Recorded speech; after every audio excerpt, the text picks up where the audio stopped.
I like to ask people when they have expertise that I don't, which is almost everybody, what is it that you're not seeing discussed when people talk about the legal issues as they have over the past few days? What do you think needs to get more attention? Well, a number of things, Bob. One is that, yes, this was a narrative, novelistic indictment, but the most damning information deals with obstruction, right? Not with espionage.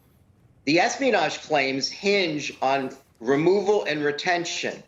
That's what they're claiming is the espionage. But guess what, Bob? They are not charging him with any of the documents that got returned. Don't you think that's interesting?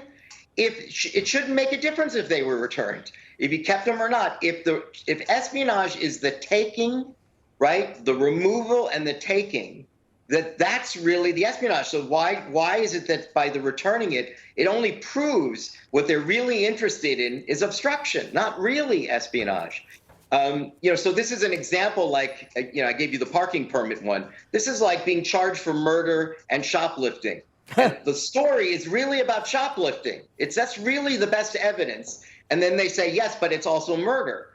I'm not sure that I think they have a very weak case, the government, on espionage. It seems, Thane, that espionage was too much, and they must have felt that the Presidential Records Act wasn't enough because there are no criminal implications there.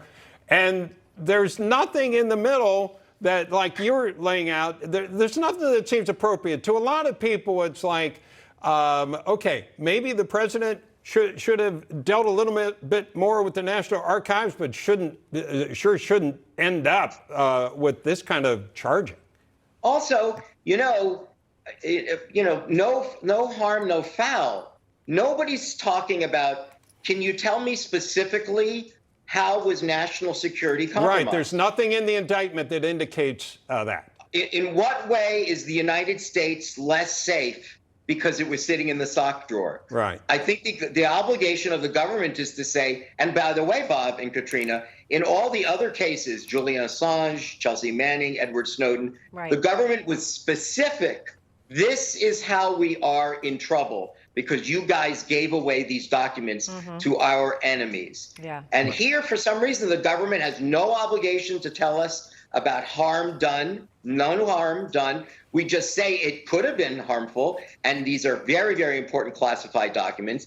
But by not giving it away, he didn't cause any harm. And the Presidential Records Act, well, it's an inconvenient law. Right. Because really what we want to say is the removal and possession triggers the Espionage Act, but the Presidential Records Act is the one that exonerates President Trump, and they don't want to use any language that would exonerate him. So I find it, to me, the lack of credibility in the indictment. If somebody is going to write a 50-page indictment and leave out the words Presidential Records Act, it seems to me if I'm the judge, I'm going to say, I cannot help but notice that you left out the one piece of statute that would have been exonerating to the president, and it makes me, should I question the credibility of the rest of your document, since you left out the most important thing that his lawyers will assert as in his defense? Yeah. All right. Bob, if I could add something to Thane's point. Go ahead.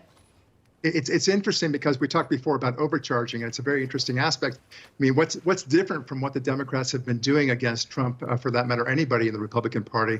I mean, look what happened with the Russian collusion story. They basically accused him of treason with no basis whatsoever. So there was the overcharging there. And even the most recent civil case against him for rape, they overcharged for the rape aspect of it without evidence either. So this is nothing new.